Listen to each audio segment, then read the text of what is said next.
Hello student, welcome to Shri classes and this is our next video lecture for your lecture financial planning. तो इस lecture में we are going to discuss with ITC and output tax. ठीक है, तो ITC आप लोग बोल सकते हो और OTC. ठीक है, तो इनपुट टैक्स और आउटपुट टैक्स के बारे में हम लोग बोलेंगे. ठीक है, देखो, when a trader pays GST at the time of purchase, when trader pays GST at the time of purchase, it is called input tax. ठीक है, but trader pays GST at the time of purchase, it is called input tax, and he collects GST at the time of sale, which is called output tax. Trader कोई भी एक businessman है, जब वो कोई product को, suppose मैं shopkeeper हूँ और मैं कुछ सेल कर रही हूँ, कुछ मेरा बिजनेस है, सपोज मेरा वॉशिंग मशीन का बिजनेस है, और पहले तो मैं कंपनी से वॉशिंग मशीन खरीदूंगी, तो जब मैं वो वॉशिंग मशीन को बाय कर रही हूँ तो मुझे कंपनी को कुछ जीएसटी पे करना पड़ेगा, एंड दैट टैक्स मेरे लिए is called as input tax. मतलब मैंने इनपुट डाल दिया, मेरा पैसा मैंने डाल दिया है वहां पे, दैट इज इनपुट टैक्स. और जब मेरी मशीन मेरी शॉप में है और कोई वहां पे बाय करने के लिए आता है, उस मशीन को खरीदता है, तो सामने वाला मुझे जीएसटी पे करेगा. मुझे नहीं पे करेगा, वो बाय डिफॉल्ट गवर्नमेंट को जाता है. मैं जस्ट एक्सप्लेनेशन पर्पस के लिए बोल रही हूँ कि जब सामने वाला मशीन खरीदते समय जीएसटी पे करेगा, जो मेरे पास आएगा GST, that is called as output tax. Clear? ठीक है, तो जब मैं बाय कर रही हूँ और मैं जीएसटी पे कर रही हूँ, तो that is input tax for me. और जब मैं उस मशीन को बेच रही हूँ, देखो, मैं हूँ शॉपकीपर, मेरे यहाँ पे चीजें आएंगी, जब मैं चीजों को बाय करूंगी, मैं पे करूंगी आईटीसी, इनपुट टैक्स. ठीक है, इनपुट टैक्स. और जब मैं उन चीजों को सेल करूंगी, ये मैं सेल कर रही हूँ, तो मुझे कस्टमर जो है वो जीएसटी पे करेगा. दैट टैक्स जो मैं कस्टमर से कलेक्ट कर रही हूँ, that is called as output tax. ठीक है, उसे क्या बोलेंगे? आउटपुट टैक्स बोलेंगे. तो इनपुट टैक्स और आउटपुट टैक्स, इस कंसेप्ट को 2-3 बार सुनना, तब जाके क्लियर होगा. ठीक है, मैं एक दुकान चला रही हूँ. हाँ, जब मैं कोई प्रोडक्ट बाय करती हूँ, तो जो मैं टैक्स भरूंगी उसे बोलेंगे आईटीसी, जो मेरे जेब से जाएगा. और जब मैं उस चीज को यहाँ पे बेच रही हूँ, at the time of selling, मैं कस्टमर से कुछ जीएसटी लूंगी. ठीक है, that is called as output tax. Okay, clear with this concept? तो एक्चुअल जीएसटी पेबल क्या होगा? तो GST payable to government is output tax minus input tax. देखो, सपोज मैंने इनपुट टैक्स पे किया है 50 रुपीज फॉर एग्जाम्पल. हाँ, GST किसके ऊपर रहता है? प्रोडक्ट के ऊपर. ऑब्वियसली मैं कोई चीज बाय कर रही हूँ, वो मैं अगर 20,000 में बाय कर रही हूँ, मैं उसे थोड़ा प्रॉफिट के साथ बेचूंगी. मतलब सपोज 22,000 में मैंने उसे बेचा, 20,000 के ऊपर मुझे कुछ परसेंटेज लगेंगे, तो 50 रुपीज लग गए. जब मैं बेच रही हूँ तो कस्टमर को 22,000 के ऊपर जीएसटी लगेगा. मतलब ऑब्वियसली उसको 50 रुपीज से ज्यादा लगेगा. यहाँ का परसेंटेज और यहाँ का परसेंटेज सेम रहेगा, बट यहाँ पे अमाउंट ज्यादा है, तो जीएसटी विल बी मोर. तो सपोज इसने 60 रुपीज पे किया मुझे, मेरा 50 गया, मैंने 60 कलेक्ट किया, है ना? मेरा 50 गया है और मैंने 60 कलेक्ट किया है, तो डिफरेंस कितने का है? 10 रुपए का. तो गवर्नमेंट को मुझे 10 रुपया पे करना है. ठीक है, GST payable is 10 rupees. GST payable is, जो जीएसटी एक्चुअल में जाता है, दैट इज 10 रुपीज. ठीक है, जो जीएसटी एक्चुअल में जाता है, that is difference between output tax minus input tax. तो अभी आप लोगों को क्लियर होगा आउटपुट माइनस इनपुट क्यों किया? बिकॉज आउटपुट टैक्स हमेशा ज्यादा रहेगा, बिकॉज एक प्रोडक्ट जब हम खरीदते हैं, उसकी जो बाइंग वैल्यू रहती है वो लेस रहती है, जब सेल करते हैं तो उसकी कॉस्ट ऑब्वियसली बढ़ जाती है. तो output tax minus input tax will give you GST payable. तो ये फॉर्मूला आप लोगों को 5 टाइम्स लिखना है। ये आप लोगों का होमवर्क है for this video lecture. Okay, clear with this concept? Now see this example. Mister Rohit is a retailer, he paid GST. Retailer मतलब क्या है? वो शॉप चला रहा है कोई, ठीक है। He paid GST of rupees 6,500 at the time of purchase. जब उसने खरीदा तब उसने उतना जीएसटी पे किया, मतलब this is input tax. Input मतलब इंटरनल बात है वो, है ना। ही collected GST of rupees 8,000 at the time of sale. जब उसने सेल किया तो उसने 8,000 रुपया जीएसटी भरा, ठीक है।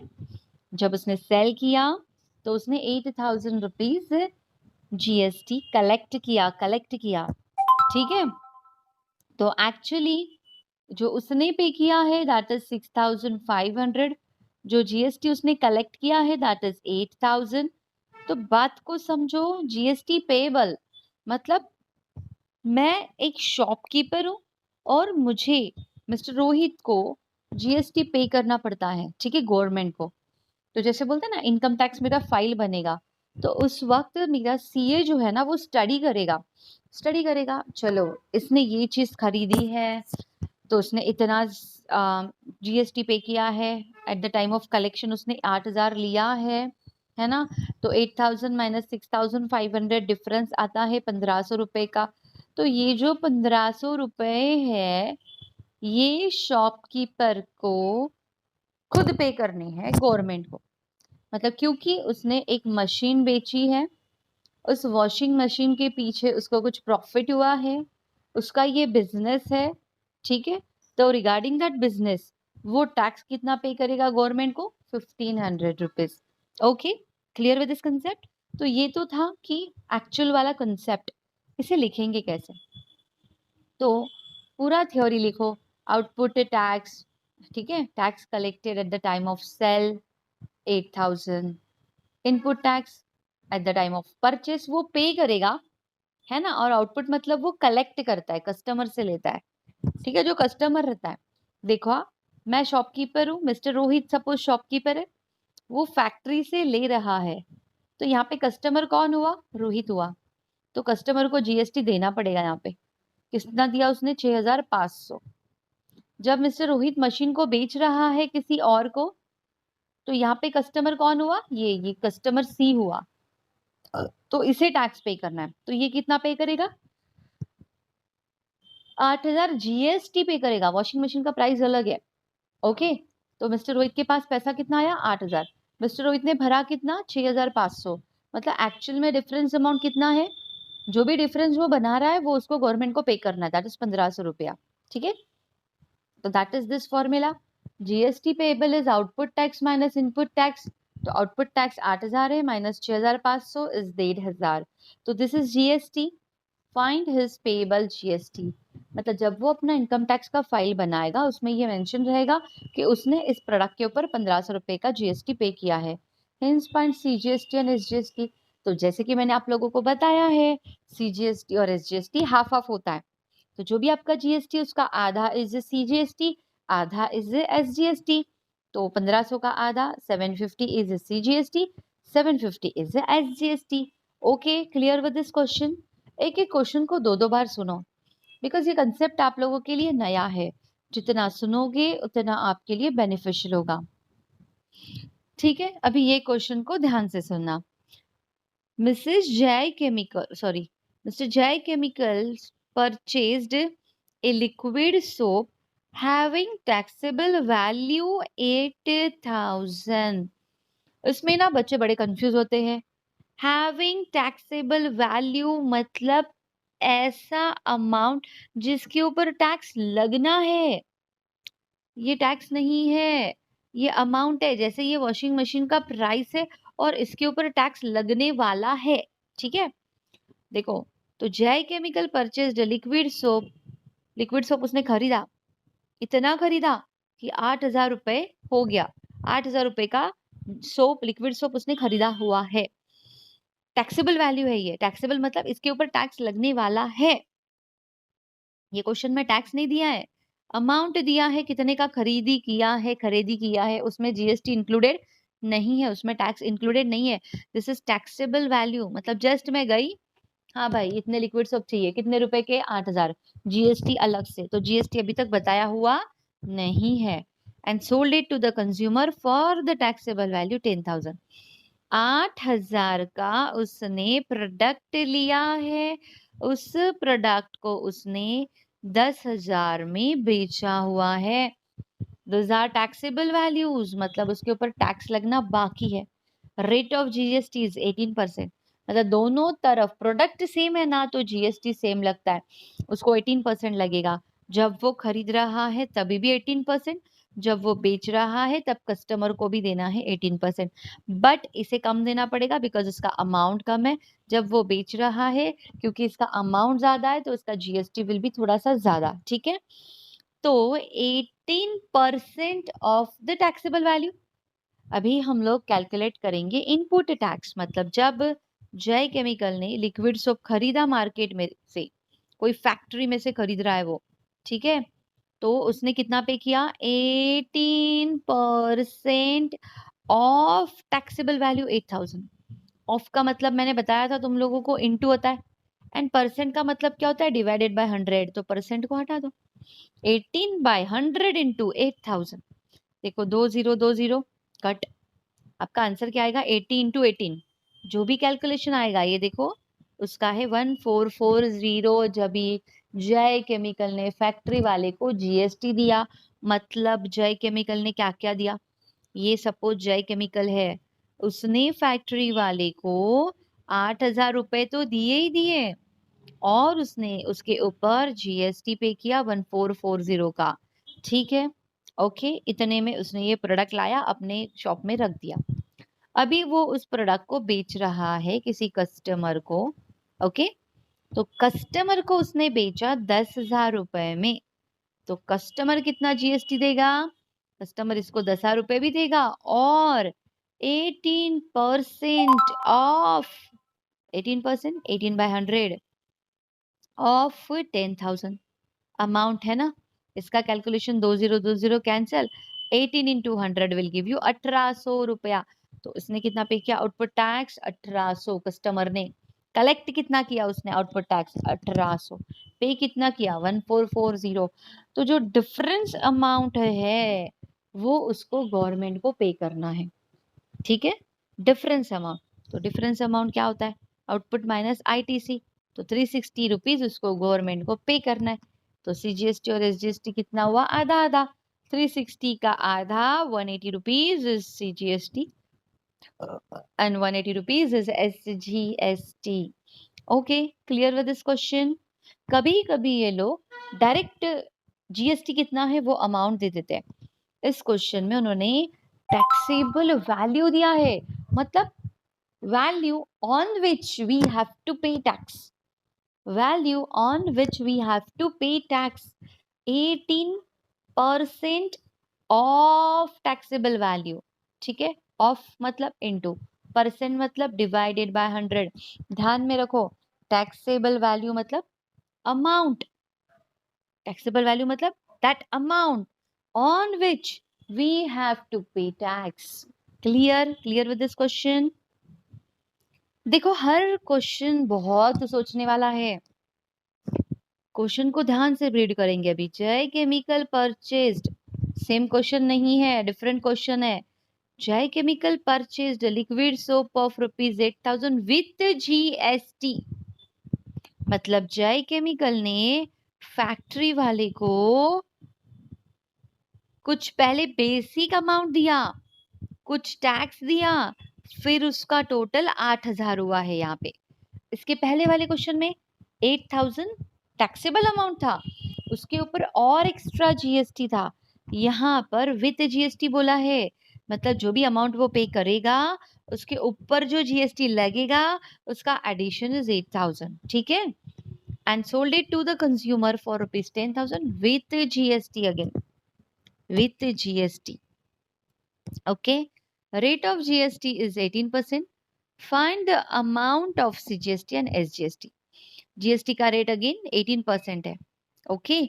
तो अभी हम लोग कैसे सॉल्व करेंगे इस क्वेश्चन को? देखो हमें यहाँ पे टैक्सेबल अमाउंट पता नहीं है, तो taxable, consider taxable amount as X, है ना, 18% ऑफ, देखो consider taxable amount as X, ये तो सेंटेंस आप लोग लिखो, प्लस, देखो मैं प्लस क्यों कर रही हूँ आप लोगों को समझ में आएगा, 18% ऑफ टैक्सेबल वैल्यू, है ना। देखो ये टैक्स हो गया 18% ऑफ टैक्सेबल वैल्यू, ये जीएसटी हो गया, टैक्स और जीएसटी किया, हाँ, तो ये हो गया जीएसटी, और ये हो गया amount which we have to pay, amount plus GST is equal to total amount, है ना। तो टोटल वो कितना पे कर रहा है? 8,000। देखो मजे की बात ये है, मुझे इक्वेशन मिल गया, इस इक्वेशन को मैं सॉल्व करूंगी तो मुझे एक्स का वैल्यू मिल जाएगा, मतलब मुझे टैक्सेबल वैल्यू मिल जाएगा, ठीक है, ओके। फिर बाद में मैं जीएसटी कैलकुलेट कर सकती हूँ ना। इक्वेशन, यहां पर इक्वेशन मिलेगा मुझे कैसे? देखो x plus 18x upon 100 is equal to 8,000, फिर इसे सॉल्व करेंगे बाय क्रॉस मल्टीप्लीकेशन, ठीक है, तो दिस इंटू दिस, पूरा क्रॉस मल्टीप्लीकेशन से सॉल्व करेंगे तो इसका क्रॉस मल्टीप्लीकेशन क्या आएगा? 100x plus 18x into 1 is 18x upon 100 is equal to 8,000, ठीक है। फिर 100x प्लस 18x कितना हो जाएगा? 118x, फिर ये 100 वहां पे जाके मल्टीप्लाई हो जाएगा, तो 8,000 के 3 जीरो और 100 के 2, फिर ये 118 यहाँ पे जाके डिवाइड, तो मुझे मिलेगा अमाउंट, क्या मिलेगा मुझे? अमाउंट मिलेगा, ठीक है, जो टैक्सेबल अमाउंट है वो मिलेगा मुझे, एक्स का वैल्यू मिल जाएगा, डिवाइड आप लोग करो, एक्स का वैल्यू मिल जाएगा, मतलब मुझे टैक्स मिल जाएगा, तो 18% ऑफ दैट टैक्सेबल अमाउंट जो आपको मिल गया इसका वैल्यू, इसे कैलकुलेट करोगे तो आपको मिलेगा इनपुट टैक्स, ठीक है ना, तो आपको मिलेगा इनपुट टैक्स। अभी इनपुट टैक्स मिल गया, अभी आउटपुट टैक्स अगर मिल जाएगा तो output tax minus input tax will be your GST. अभी देखो अभी आउटपुट टैक्स को निकालेंगे कैसे? 10,000, तो यहां पर पकड़ो बेसिक अमाउंट जो भी है वो वाई है, जो कस्टमर से वो पैसा ले रहा है ना वो सपोज वाई है, तो plus 18% of Y is equal to, यहाँ पे कस्टमर को देना पड़ रहा है 10,000। इस इक्वेशन को सॉल्व करोगे तो वाई का वैल्यू मिलेगा, ठीक है, इस इक्वेशन को सॉल्व करोगे तो वाई का वैल्यू मिलेगा, वाई मतलब the amount on which customer has to pay tax, ठीक है, वाई मिल गया, तो वापस से उसका कैलकुलेशन करो, 18% ऑफ वाई, वाई का वैल्यू यहाँ पे डाल दो, करोगे तो आपको क्या मिलेगा? आउटपुट टैक्स मिलेगा, आउटपुट मिल गया है, इनपुट मिल गया है, output tax minus input tax will give you GST, मिल गया GST, find the amount of CGST and SGST, मतलब जीएसटी का आधा करो, ठीक है। तो सबसे पहले ये खरीदारी करते समय जो टैक्सेबल अमाउंट है उसको एक्स पकड़ो, ठीक है, एक्स पकड़ो, उसमें 18% on amount is equal to, दोनों का एडिशन, ये है अपना अमाउंट, ये है अपना जीएसटी, तो एडिशन हो रहा है 8,000, एक इक्वेशन मिल गया, सॉल्व करो, एक्स का वैल्यू मिल जाएगा, मतलब मुझे क्या मिल गया? टैक्सेबल अमाउंट, और वो ही इतना ही पार्ट फिर बाद में सॉल्व करो, मतलब मिलेगा एक्चुअल जीएसटी जो eight the time of purchase पे करना है, ठीक है। नेक्स्ट वापस सेम वही प्रोसीजर इधर करनी है, जब कस्टमर पे करेगा उस अमाउंट को पकड़ो y plus 18% of y is equal to total amount 10,000, वापस यहाँ से मिलेगा y मिलने के बाद इतने पार्ट को कैलकुलेट करो खाली सेपरेटली, तो आपको मिल जाएगा जीएसटी, कौन सा वाला? आउटपुट वाला, तो इनपुट वाला मिल गया, आउटपुट वाला मिल गया। Output minus input will give you GST, और जीएसटी का हाफ मतलब SGST and CGST. Okay, clear with this? तो इस क्वेश्चन को आप लोगों को सॉल्व करना है, ये आपका होमवर्क है। इसे अंडरस्टैंड करो and try to solve this question. हर क्वेश्चन डिफरेंट रहेगा। इनफैक्ट जो चैलेंजिंग क्वेश्चंस आपके पेपर में होने वाले हैं उसमें भी कुछ ऐसे अलग से कुछ थ्योरी वो लोग इंट्रोड्यूस कर देंगे। वो लोग चेक करेंगे कि क्या आप लोग अपना दिमाग चला सकते हो। देखो 3 questions we have seen here, तीनों में जो गिवन था वो थोड़ा थोड़ा डिफरेंट था। ओके, तो ये आप लोगों को डिसाइड करना है, आप लोगों को स्टडी करना है क्वेश्चन को, और अब अकॉर्डिंगली आप लोगों को इसे। Now one more question and again this question is different. देखो क्वेश्चन को ध्यान से पढ़ेंगे, हाँ बहुत इजी क्वेश्चन है, बस आप लोग कंफ्यूज मत हो जाना। हाँ देखो क्वेश्चन कैसा है। Suppose a manufacturer sold a cycle to wholesaler, ठीक है, of taxable value 4000। Wholesaler sold it to the retailer for value 4800। Taxable value है, मतलब इंक्लूडिंग जीएसटी नहीं है। Again that retailer sold it to the customer 5200 में। Rate of GST हर stage पे कितना लग रहा है? 12%।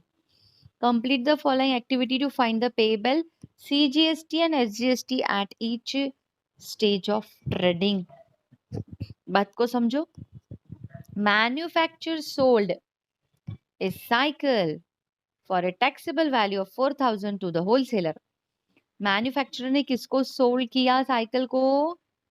होलसेलर को, ठीक है ना, मतलब अभी होलसेलर, ठीक है। यहाँ पे कौन बैठा है? होलसेलर।